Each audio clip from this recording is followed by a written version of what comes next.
मैंने ऐसा शानदार आदमी कभी नहीं देखा। एक दिन में 300 लकड़ियों से बिना किसी कील के पूरा निर्माण, एक अद्भुत लकड़ी का किला बनाया। समृद्ध जगह, एक व्यक्ति के रहने लायक विशाल कमरा स्वतंत्रता देता है। जंगल में का बेहतरीन घर। ये जंगल प्रेमी ओली है। शरद ऋतु की बारिश में पहाड़ गया। अनजाने में इस जंगल से गुजरा। एक पुराना गड्ढा मिला। जगह देख कमरा हॉल बनाने लायक, निर्माण की इच्छा रोक न सका।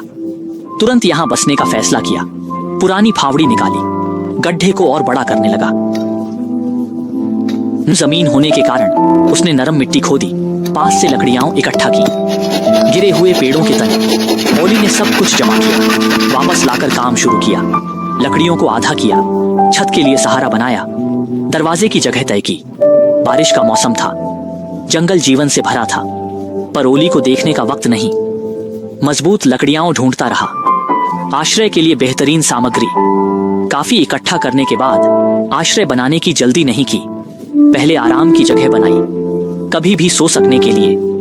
खुद के लिए बड़ा बिस्तर बनाया, फिर रस्सियों से बीम को मजबूत किया ताकि वे एक साथ जुड़ जाएं।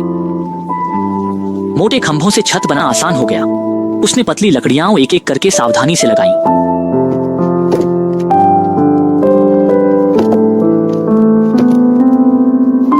असमान लकड़ियां कोई समस्या नहीं, आरी से बराबर कर दी।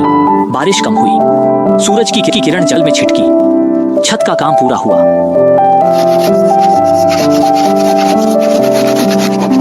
आखिरी लकड़ी के गिरने के साथ ओली आखिरकार थोड़ा आराम कर सकता है। जब आप शांत होकर प्रकृति की आवाजें सुनते हैं तो वह एक अद्भुत श्रवण उत्सव होता है, मानो प्रकृति प्राचीन कहानियां सुना रही हो। पूरे व्यक्ति की मानसिक स्थिति काफी बेहतर हो जाती है। वह एक तरफ जाकर कुछ छोटे लाल फल तोड़ता है जो दुर्लभ स्वादिष्ट व्यंजन होते हैं। पर्याप्त ऊर्जा प्राप्त करने के बाद वह अगले कार्य का सामना कर सकता है। उसने लकड़ी के खंभे को नीचे गाड़ दिया, लेकिन कीले न होने के कारण वह उन्हें सिर्फ रस्सी से बांध सका। एक ओर की दीवार को ऊपर उठाते हुए उसने रस्सी से उन्हें मजबूती से बांध दिया।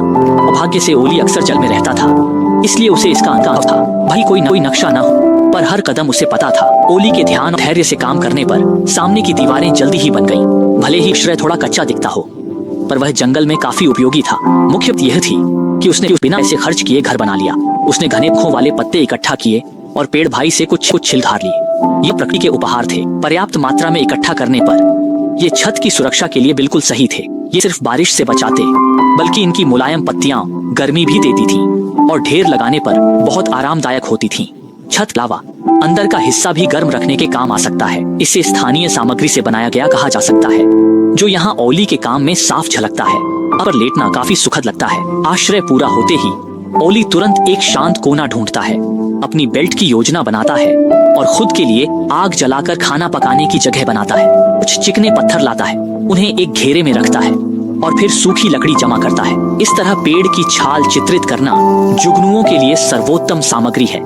एक चिंगारी प्रेरी आग शुरू कर सकती है। अब सब कुछ तैयार है, बस पूर्वी हवा की प्रतीक्षा है। सुंदर लाठी और चाकू से प्यार की चिंगारियां निकली, अलाव और तेज जला। ओली ने मिट्टी का दिया जलाया। आसमान धीरे धीरे अंधेरा हुआ। उसने किनारे पर एक छोटा गड्ढा खोदा, अपने लिए एक साधारण आराम स्थल बनाया। इन बाद सूखे का समय आया। ओली ने कुछ लकड़ियां जोड़ी, फिर सेल पर खरीदे डिब्बे निकाले। हालांकि पहले से पके थे, पर गर्म करने पड़े। पहले मसाले डाले, फिर 3 स्वादों की आग से पकाया। पेट भरने के लिए मुख्य भोजन चाहिए। जब उसने तैयार कुत्तू नूडल्स निकाले, मुझे ईर्ष्या हुई।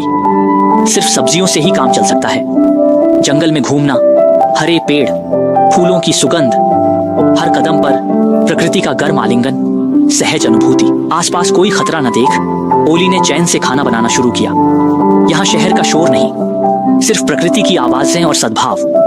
जंगल में अकेले आत्मसंवाद की यात्रा, आत्मा का शुद्धिकरण। खाने पीने के बाद ओली अपने बनाए आश्रय में शांति से सो गया।